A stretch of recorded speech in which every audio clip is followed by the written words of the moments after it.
आज हम डिस्कस करेंगे वर्कशीट 31। ये लेसन 6 जैव प्रक्रम के प्रश्नों पर आधारित है। इनके हम वर्कशीट्स पहले ही कर चुके हैं, सारे पार्ट को समझ चुके हैं। अब उनके लिए आपको क्वेश्चंस की प्रैक्टिस करनी है। तो सबसे पहले हम देखते हैं क्वेश्चन नंबर 1। इस प्रैक्टिस क्वेश्चन पेपर समझ लीजिए। इसमें 3 पार्ट्स हैं। ए पार्ट आपके सामने है जिसमें वस्तुनिष्ठ प्रश्न MCQs हैं। पहला क्वेश्चन है, प्रकाश संश्लेषण जिस कोशिका अंग में होता है वह है, कौन सी कोशिका अंग है जहां प्रकाश संश्लेषण प्रक्रिया होती है, और यह कोशिका अंग सिर्फ पेड़ पौधों में ही पाया जाता है। इसका आंसर रहेगा chloroplast, C part. Second question है आपका, पाचन प्रक्रिया में ट्रिप्सिन एंजाइम की क्या भूमिका है, और क्वेश्चन 3, श्वसन क्रिया में ATP किस प्रकार बनता है। इन दोनों के आंसर्स के लिए हम यहाँ देखते हैं। क्वेश्चन नंबर 2 था हमारा कि पाचन क्रिया में ट्रिप्सिन एंजाइम का कार्य क्या है। तो इसका आंसर आपके सामने है। ट्रिप्सिन एंजाइम प्रोटीन्स को अमीनो अम्ल में बदलती है, और ये ट्रिप्सिन एंजाइम कहाँ निकलती है, छोटी आंत में।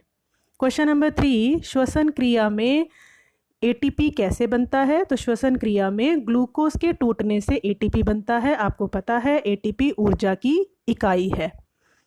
अब हम चलते हैं वापस MCQ क्वेश्चन नंबर 4। ये आपके बेटा शॉर्ट आंसर्स क्वेश्चंस हैं। इसमें आपको एक एक या दो दो लाइन में ही आंसर देना है, या फिर ये MCQ या फिल इन द ब्लैंक की फॉर्म में है।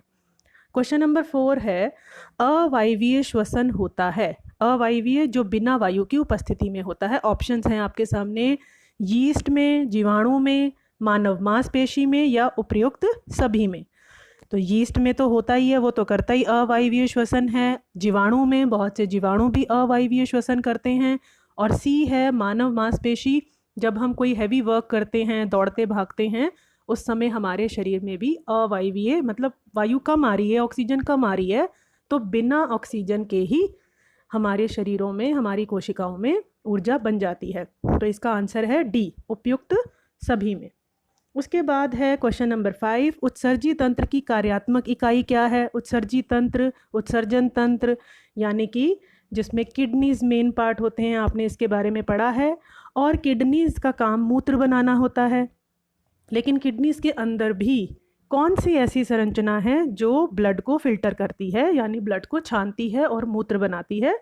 तो इसका आंसर रहेगा नेफ्रॉन, वृक्काणु, यानी सी पार्ट। अब चलते हैं छठे क्वेश्चन पर। रक्त कणिकाएं जो चोट के स्थान पर रुधिर को रोकने में सहायक हैं। जब चोट लगती है तो खून बहना शुरू हो जाता है।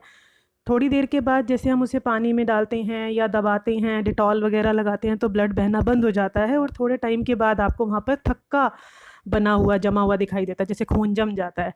तो ऐसा क्या है ब्लड के अंदर जो उसको जमाने में हेल्प करता है, ताकि शरीर से ब्लड का लॉस ज़्यादा ना हो, बहुत ज़्यादा रक्त ना बह जाए। तो लाल रक्त कणिकाएं, श्वेत रक्त कणिकाएं, प्लेटलेट्स, या ये सभी। तो इसमें आंसर है सी, प्लेटलेट्स ये काम करती हैं खून का थक्का जमाने का। क्वेश्चन नंबर 7, लसिका रुधिर के डैश के समान है, लेकिन यह डैश और इसमें अल्प मात्रा में डैश है। ये बेटा आपकी जितनी भी वर्कशीट्स आपने पीछे 6 वर्कशीट्स की हैं जैव प्रक्रम पाठ की, ये उन्हीं में से है। लसिका रुधिर के प्लाज्मा के समान है, लेकिन यह रंगहीन है। जैसे हमारा रुधिर जो है वो उसके प्लाज्मा में हीमोग्लोबिन नाम का कण होता है जो उसे लाल रंग प्रदान करता है, पर लसिका में हीमोग्लोबिन नहीं होता, इसलिए वह रंगहीन है, उसमें रंग नहीं होता। लाल रक्त कणिकाएं नहीं होती, श्वेत रक्त कणिकाएं होती हैं। और आगे वाले फिल इन द ब्लैंक में इसमें अल्प मात्रा में डैश है, मतलब रुधिर में ज़्यादा है और इसमें कम है। क्या चीज़ कम है रुधिर के मुकाबले? तो इसका आंसर है प्रोटीन। तीसरे वाले फिल इन द ब्लैंक में प्रोटीन आएगा। क्वेश्चन नंबर 8, यदि किसी पौधे से जाइलम निकाल दिया जाए तो उस पौधे का क्या होगा। जाइलम क्या काम करता है पौधे के लिए? जाइलम करता है जो जड़ों ने पानी और लवण सोखे हैं मिट्टी से, उन्हें पौधे के दूसरे हिस्सों तक पहुंचाता है। तो जाइलम जो है अगर ये निकाल दिया जाए, देखिए आंसर आपकी स्क्रीन पे आ रहा है कि जाइलम निकाल दिया जाए तो पौधे के किसी भी भाग में जल नहीं पहुंचेगा, लवण नहीं पहुंचेंगे, और प्रकाश संश्लेषण क्रिया के लिए तो जल के बिना हो नहीं सकती, तो प्रकाश संश्लेषण प्रक्रिया भी नहीं होगी, भोजन नहीं बना पाएगा पौधा अपना, और फाइनली वो मर जाएगा। अब देखते हैं क्वेश्चन नंबर 9, वह रुधिर वाहिका जो ऑक्सीजन जनित रुधिर को फेफड़ों से हृदय तक लाती है। ऑक्सीजन वाला ब्लड, प्योर ब्लड, फेफड़ों में हम ऑक्सीजन भरते हैं, श्वसन तंत्र में आपने पढ़ा था। अब वो ऑक्सीजन जो है वो ब्लड को दे दी जाती है। तो जो ब्लड वेजल, जो रुधिर वाहिका, जो नली फेफड़ों से हृदय तक, हार्ट तक ब्लड लाती है ऑक्सीजन वाला, उसका नाम बताना है आपको। देखो फेफड़ों से जुड़ी हुई है तो उसके नाम के आगे फुफ्फुस तो आएगा ही आएगा, ठीक है। यानी ऑप्शंस हमारे ए हैं या सी है। अब जो वाहिकाएं हृदय के अंदर लाती हैं रुधिर को, ब्लड को, वो शिराएं होती हैं। तो आंसर क्या बना? फुफ्फुस, शिरा। तो इसका आंसर है सी पार्ट, फुफ्फुस, शिरा, जो फेफड़ों से हृदय तक ऑक्सीजन वाला ब्लड लाती है। क्वेश्चन नंबर 10, ये आपका इसमें दो स्टेटमेंट हैं। पहली ए है, रंध्र पत्ती की सतह पर पाए जाने वाले छोटे छोटे छिद्र होते हैं, और कारण है गैसीय विनिमय इन्हीं रंध्रों द्वारा होता है, कि इन रंध्रों द्वारा गैसों का आदान प्रदान होता है। अब ऑप्शंस हैं कि ए और आर दोनों ठीक है, लेकिन और आर जो है वो ए की ही सही व्याख्या है, यानी आर जो है वो ए वाली लाइन का कारण है। बी पार्ट में है कि ए और आर दोनों ठीक है, लेकिन आर जो है वो ए की व्याख्या नहीं है, मतलब उसका कारण नहीं है। सी पार्ट है कि ए तो ठीक है लेकिन आर गलत है। डी कहता है ए गलत है लेकिन आर सही है। पहली बात ये है कि इसमें जो ए और आर ये दोनों लाइनें हैं ये दोनों ठीक हैं। रंध्र पत्ती की सतह पर पाए जाने वाले छोटे छिद्र हैं, बिल्कुल ठीक है। गैसीय विनिमय इन्हीं रंध्रों द्वारा होता है, ये बात भी ठीक है। तो क्या ये आर ए का कारण है? अब रंध्र जो हैं वो पत्ती की सतह पर पाए जाने वाले छोटे छिद्र हैं, ठीक है, लेकिन इन्हीं के द्वारा गैसीय विनिमय होता है, ये इसका कारण नहीं है, क्योंकि ए में कोई बात का कारण नहीं पूछा गया है, ठीक है। तो इसमें बी पार्ट ठीक है, बी ऑप्शन है कि दोनों बातें सही हैं, लेकिन आर जो है वो ए की व्याख्या नहीं है। अब हम बी पार्ट पर चलेंगे। इसमें आपके आंसर थोड़े से आपको बड़े लिखने हैं, लघु उत्तरीय, मतलब आप कह सकते हैं 2 या 3 नंबर के। पहला है, एक ब्रेड का टुकड़ा चबाने के बाद हमें मीठा क्यों लगने लगता है? आपको पता है जब हम मुंह में उसे दांतों और जीभ की सहायता से चबाते हैं तो लार निकलती है जो भोजन के साथ मिक्स होती है। उस लार में एक एंजाइम होती है एमाइलेस। वो एमाइलेस क्या करती है, भोजन के अंदर जो स्टार्च है, मंड है, उसे शर्करा में बदल देती है, शुगर में बदल देती है, यानी उसे थोड़ा सा तोड़ देती है, थोड़ा सरल रूप में बदल देती है। आपको पता है मुंह में ही पाचन शुरू हो जाता है। इसी लार में जो एमाइलेस नाम की एंजाइम है वो पाचन क्रिया शुरू कर देती है। स्टार्च को किस में बदलती है? शुगर में, जिसकी वजह से हमें भोजन मीठा लगने लगता है। अगला है, मानव पाचन तंत्र में सबसे बड़ी ग्रंथि है यकृत, लिवर, और ये क्या करती है? पित्त रस स्रावित करती है छोटी आंत में, बाइल जूस, जिसकी वजह से वसा का पाचन होता है। पूरे शरीर में वसा का पाचन सिर्फ छोटी आंत में होता है, और वो भी इस यकृत की वजह से, क्योंकि ये पित्त रस छोड़ता है छोटी आंत में।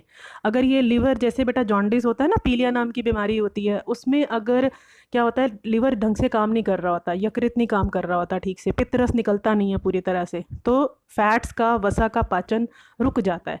तभी पीलिया जब किसी को होता है तो उसे घी तेल वाली चीज़ें खाने से मना किया जाता है, क्योंकि वो शरीर में पचेंगी ही नहीं। क्वेश्चन नंबर 3, प्रकाश संश्लेषण में होने वाली तीनों घटनाओं की सूची बनाइए। अब इसका आंसर हम देख लेते हैं। ये है प्रकाश संश्लेषण के दौरान होने वाली 3 घटनाएं। देखो सबसे पहले क्या है कि क्लोरोफिल, आपको पता है ये क्लोरोप्लास्ट नाम के कोशिका अंग में होता है, इसके बिना प्रकाश संश्लेषण हो ही नहीं सकता। तो क्लोरोफिल क्या करता है, ये सूर्य के प्रकाश की ऊर्जा को अवशोषित करता है, एब्जॉर्ब कर लेता है। फिर दूसरा स्टेप क्या होता है कि यही जो लाइट एनर्जी है, प्रकाश ऊर्जा है, उसको रासायनिक ऊर्जा में बदल दिया जाता है, और पानी जो जड़ों से पहुंचा है पत्तियों तक, वो हाइड्रोजन और ऑक्सीजन में टूट जाता है। आपको पता है जल का सूत्र होता है H2O, तो वो टूट के H2 और O2 बन जाएगा, हाइड्रोजन और ऑक्सीजन अलग हो जाएंगे। तीसरे स्टेप में यही हाइड्रोजन जो कार्बन डाइऑक्साइड पत्तियों ने ली है हवा से, और ये जो पानी के टूटने से हाइड्रोजन बना है, ये दोनों आपस में मिलकर के ग्लूकोज बनाएंगे। और आप 10th क्लास के फर्स्ट चैप्टर में पढ़ चुके हैं कि जब किसी चीज़ के साथ हाइड्रोजन जुड़ती है तो उसे हम कहते हैं अपचयन। इसलिए इस स्टेप का नाम है कार्बन डाइऑक्साइड का कार्बोहाइड्रेट में अपचयन। अगला क्वेश्चन देखिए, तो ये तीनों स्टेप्स प्रकाश संश्लेषण के बहुत इंपॉर्टेंट है, कई बार ये क्वेश्चन आता भी है बोर्ड एग्जाम में। क्वेश्चन नंबर 4 है दीर्घ रोम के कार्य। अब हम इसमें यहाँ देखते हैं दीर्घ रोम क्या होते हैं बेटा। छोटी आंत में, क्षुद्र आंत में अंदर की सतह पर जो अंगुली जैसी, बाल जैसी संरचनाएं होती हैं उन्हें दीर्घ रोम कहते हैं। इनका काम क्या होता है, क्षेत्रफल बढ़ाना ताकि अधिक से अधिक पचे हुए भोजन को अवशोषित किया जा सके। छोटी आंत में भोजन पूरी तरह से पच जाता है, अब वहाँ इसे एब्जॉर्ब कर लिया जाता है, सोख लिया जाता है और रुधिर यानी ब्लड को दे दिया जाता है। फिर ब्लड जा करके सारे शरीर की कोशिकाओं को पचा हुआ भोजन बांट आता है। अब ये जो दीर्घ रोम हैं ये छोटी आंत की अंदर की सतह पर होते हैं, जिनसे क्षेत्रफल बढ़ जाता है और ज़्यादा से ज़्यादा भोजन को अवशोषित किया जा सकता है ताकि वो ब्लड को दे दें और वो सबको पहुंचा आए। अब हम देखेंगे क्वेश्चन नंबर 5। मरुद्विद पौधों में रंध्र दिन में बंद रहते हैं, व्याख्या कीजिए ये पौधे कब और किस प्रकार से CO2 ग्रहण करते हैं। यानी मरुस्थल में, रेगिस्तान में पाए जाने वाले पौधों में जो रंध्र होते हैं, जो उनकी पत्तियों में रंध्र होते हैं, वो दिन के समय बंद रहते हैं। अब रंध्र का काम क्या होता है, गैसीय आदान प्रदान, है ना। अब कार्बन डाइऑक्साइड बाहर से अंदर कैसे जाएगी और ऑक्सीजन कैसे बाहर जाएगी, तो ये गैसीय आदान प्रदान कैसे होगा, करना तो रंध्र ने है। दिन के समय तो ये बंद हो गए। अब ये दिन के समय बंद क्यों होते हैं, ये क्वेश्चन भी पूछा जा सकता है। क्योंकि रंध्रों द्वारा जो पानी होता है वो भी वाष्प बनकर हवा में चला जाता है। अब रेगिस्तान में पहले ही पानी की कमी है, तो वो पानी की, जल की और ज़्यादा हानि ना हो, नुकसान ना हो, उसे रोकने के लिए, उसे कम करने के लिए वाष्पोत्सर्जन क्रिया जो है वो बंद करनी पड़ती है। इसी कारण रंध्र भी अपने आप को बंद कर लेते हैं। अब चलो पानी का नुकसान तो नहीं हो रहा, लेकिन कार्बन डाइऑक्साइड कैसे अंदर आए, क्योंकि प्रकाश संश्लेषण के लिए तो कार्बन डाइऑक्साइड चाहिए ही चाहिए। तब क्या होता है कि ये रंध्र रात के समय खुल जाते हैं और देखिए रात के समय ये CO2 ले पाते हैं क्योंकि ये रंध्र खुल जाते हैं उस समय। अब ये CO2 को ना किसी और अम्ल, ऑर्गेनिक अम्ल के रूप में बदल देते हैं और अपने पास जमा करके रख लेते हैं। दिन के समय इसी ऑर्गेनिक अम्ल CO2 का जो बदला हुआ रूप है उससे वापस CO2 बना लेते हैं और प्रकाश संश्लेषण में उसे इस्तेमाल करते हैं। तो यानी कि CO2 तो रात के समय ले ली, इस्तेमाल उसे दिन के समय कर लिया। अगला क्वेश्चन है, फ्लो चार्ट को पूरा करना है। अमाशय भित्ति में उपस्थित जठर ग्रंथियां, अमाशय यानी कि जो हमारा पेट है, जो भोजन की नली है वो पेट तक पहुंचती है, भोजन को लेके जाती है। अब उसके अंदर जो जठर ग्रंथियां हैं उसकी दीवार में, उसकी भित्ति में, वहाँ से ABC 3 स्राव निकलते हैं। हमें उनके नाम बताने हैं और उनके कार्य बताने हैं। तो इसके लिए फिर से आंसर्स वाली शीट पे चलते हैं। ये देखिए 3 इसके अमाशय भित्ति में जठर ग्रंथियों के स्राव हैं। पहला है HCl, हाइड्रोक्लोरिक अम्ल। एक्चुअली क्या होता है कि अमाशय में पेप्सिन नाम की एंजाइम निकलती है। ये एंजाइम तभी ठीक से काम करती है, इसका काम होता है प्रोटीन्स को अमीनो अम्ल में बदलना। ये अपना काम तभी ठीक से करती है जब माध्यम अम्लीय हो, और जो भोजन में, जो मुंह में लार बनी थी, वहाँ जो अमाइलेस नाम की एंजाइम थी उसके लिए माध्यम चाहिए होता है क्षारकीय, तो अब माध्यम को बदलना पड़ेगा। तो अम्लीय बनाने के लिए ही हाइड्रोक्लोरिक अम्ल निकलता है। दूसरी चीज़ निकलती है श्लेष्मा। अब ये श्लेष्मा क्यों निकलता है, क्योंकि हाइड्रोक्लोरिक अम्ल कहीं अमाशय की भित्ति को ही नुकसान ना पहुंचा दे। आपको पता है कोई भी एसिड अगर हम लेते हैं तो जलन सी महसूस होती है, तो ऐसे तो वो भित्ति सारी खराब हो जाएगी अमाशय की, इसलिए श्लेष्मा नाम का एक स्राव निकलता है जो हाइड्रोक्लोरिक अम्ल का दुष्प्रभाव नहीं पड़ने देता। और तीसरी पेप्सिन एंजाइम है ही जिसने प्रोटीन्स को अमीनो अम्ल में बदलना है।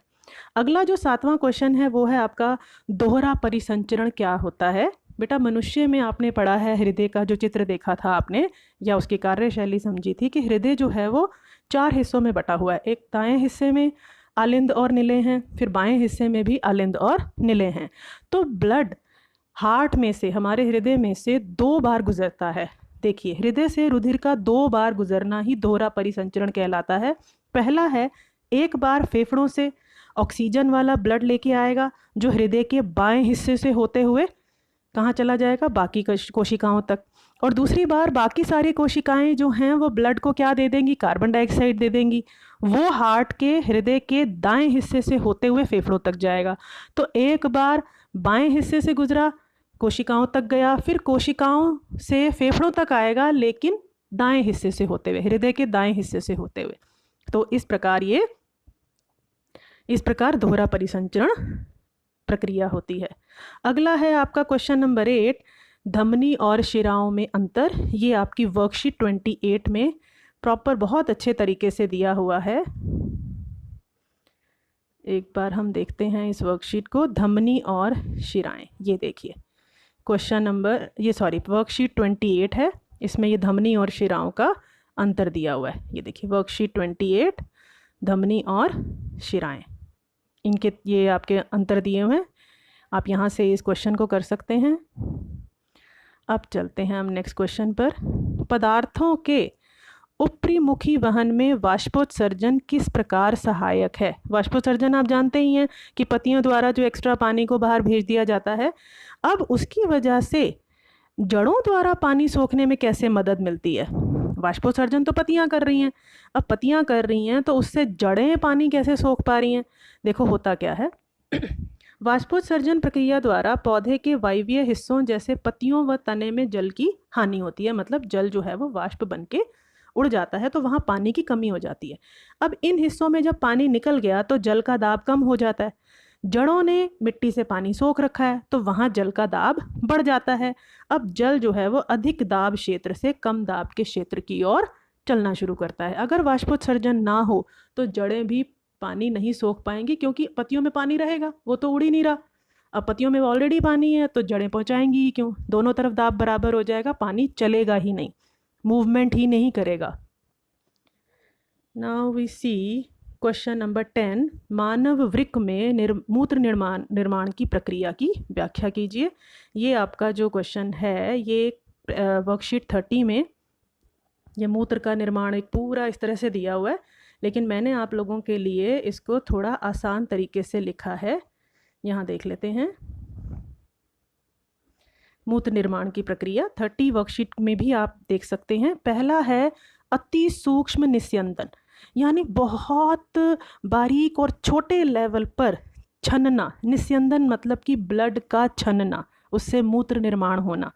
ये आपका कोशिका गुच्छ में होता है। वृक्काणु की संरचना आपने पढ़ी है जिसमें वो गुच्छा सा बना होता है कप शेप में, उसमें ये अति सूक्ष्म निस्यंदन होता है।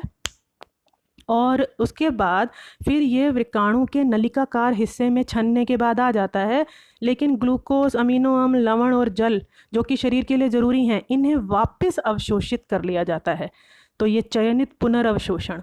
उसके बाद जो बचा हुआ फिल्ट्रेट होता है, बचा हुआ पदार्थ है, उसमें पोटेशियम और अमोनियम नाम के आयन उसके साथ बहते हैं।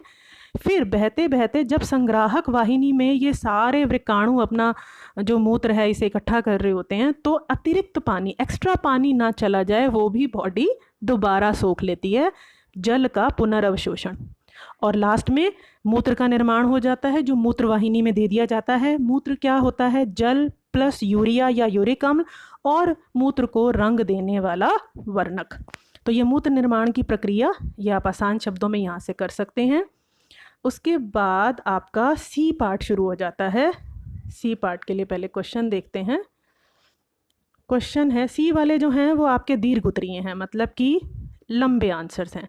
सबसे पहला आप देखिए, फर्स्ट का ए पार्ट है, मानव हृदय का काट दृश्य का चित्र बना करके नामांकित करना है। तो इसके नामांकन के लिए आपको वर्कशीट पे जाना पड़ेगा 28 पर। ये वर्कशीट 28 और ये वर्कशीट 28 में है हृदय का काट दृश्य दिया हुआ है। आपको अगर इसमें ज़्यादा क्लियर ना हो रहा हो, ये आप देख रहे हैं अपनी स्क्रीन पर, तो आप अपने support material, NCERT text book कहीं से भी कर सकते हैं। इसमें ये सारे पार्ट लेबल करने हैं। जितने भी चित्र वाले क्वेश्चन होते हैं बेटा, उनमें ड्राइंग तो ठीक है आपको बनानी है, जितनी अच्छी सुंदर बना सकते हैं नीट एंड क्लीन उतनी अच्छी बात है, लेकिन लेबलिंग बहुत इंपॉर्टेंट होती है। अब बी पार्ट है, मछलियों में रुधिर परिसंचरण मानव में रुधिर परिसंचरण से भिन्न होता है, इस कथन की पुष्टि कीजिए। मतलब हमारे अंदर जो ब्लड फ्लो हो रहा है, रुधिर परिसंचरण कर रहा है, या जो मछलियों में कर रहा है, तो दोनों में फ़र्क क्या है? यहाँ ये फ़र्क आपका, ये आपको वर्कशीट में डायरेक्ट नहीं मिलेगा आंसर, यहाँ देख सकते हैं। मछलियों में एक ही आलिंद और एक ही निलय होता है, मनुष्य में 2 आलिंद और 2 निलय होते हैं। अब मछलियों में हृदय से रक्त एक ही बार गुजरता है, एकल परिसंचरण, और हमारे जैसे हमने बात की थी दोहरा परिसंचरण होता है, रक्त 2 बार गुजरता है। तीसरा अंतर है कि वहाँ पर ऑक्सीजन लेने के लिए रक्त कहाँ जाता है, क्लोम में, और हमारे अंदर क्या होते हैं, फेफड़े। तो ये 3 अंतर हैं। अब चलते हैं नेक्स्ट क्वेश्चन पे। ये भी आपका मानव उत्सर्जन तंत्र का नामांकित चित्र बना करके अंकित कीजिए इन अंगों को, और हर अंग का कार्य लिखिए। तो ये आपकी वर्कशीट 30 में ये बना हुआ है उत्सर्जन तंत्र। ये जो बीच में दिखाया हुआ है मानव शरीर के, ये उत्सर्जन तंत्र बना सकते हैं। और अब हम इनके अंगों के कार्य देख लेते हैं वेरी सिंपल वे में, और बहुत आसान है। सबसे पहला देखो 4 हिस्से हैं इसमें मुख्य रूप से। पहला है वृक्क, दाईं और बाईं तरफ 2 किडनीज होती हैं, कमर वाले हिस्से में फेफड़ों के नीचे। इनका काम होता है मूत्र निर्माण, मूत्र बनाना, यूरिन बनाना। फिर उस मूत्र को वृक्क से किडनी से मूत्राशय तक ले जाने का काम मूत्रवाहिनी का है, और मूत्राशय में जो यूरिन बनता रहता है वो जमा होता रहता है। और लास्ट है मूत्र मार्ग, जिस मार्ग से मूत्र शरीर से बाहर कर दिया जाता है। मूत्र जो है वो शरीर के लिए बहुत हानिकारक है, क्योंकि इसमें यूरिया होता है, शरीर के लिए बहुत हानिकारक है। अब क्वेश्चन नंबर 3 है आपका, जलीय जीव जो हैं वो तेज़ सांस लेते हैं, और जो स्थलीय जीव हैं वो उनके मुकाबले धीरे सांस लेते हैं। तो ये अंतर क्यों है? जल में रहने वाले जीव, जैसे आप देख रहे हैं, ये जल में घुली हुई ऑक्सीजन लेते हैं, और जो स्थल पे रहने वाले जीव होते हैं वो हवा में घुली हुई ऑक्सीजन लेते हैं। तो हवा में जो ऑक्सीजन घुली हुई होती है वो ज़्यादा मात्रा में होती है, जल में जो ऑक्सीजन घुली हुई होती है वो कम मात्रा में होती है। इसलिए ऑक्सीजन की मात्रा जल में कम होती है, इसलिए इन्हें तेज़ सांस लेनी पड़ती है, ताकि ये पूरी तरह से सफिशिएंट ऑक्सीजन को, पर्याप्त ऑक्सीजन को अपने शरीर के अंदर ले जा सकें। तो ये बेटा आपके पूरे लेसन की एक तरह से कवरिंग हो गई, पूरा चैप्टर रिवाइज हो गया। जो वर्कशीट में 4-4, 5-5 क्वेश्चन रोज़ आए थे, और ये जो क्वेश्चन 25 क्वेश्चन आए हुए हैं, अगर आप ये बहुत अच्छी तरह से कर लेते हैं, डायग्राम्स की प्रैक्टिस करते हैं, तो आपका ये लेसन समझ लीजिए बहुत अच्छी तरह से तैयार हो गया। फिर भी अगर आपको कोई डाउट रहता है, मैं ये सारे आंसर जिसमें मैंने आपको समराइज़ करके दे ही दिए हैं, फिर भी कोई डाउट रहता है तो आप कमेंट सेक्शन में अपना कमेंट छोड़ सकते हैं। और अगर आपको पसंद आए वीडियो तो लाइक, शेयर एंड सब्सक्राइब करिए, ज़्यादा से ज़्यादा शेयर करिए, ताकि बहुत सारे बच्चों को उसका फ़ायदा हो।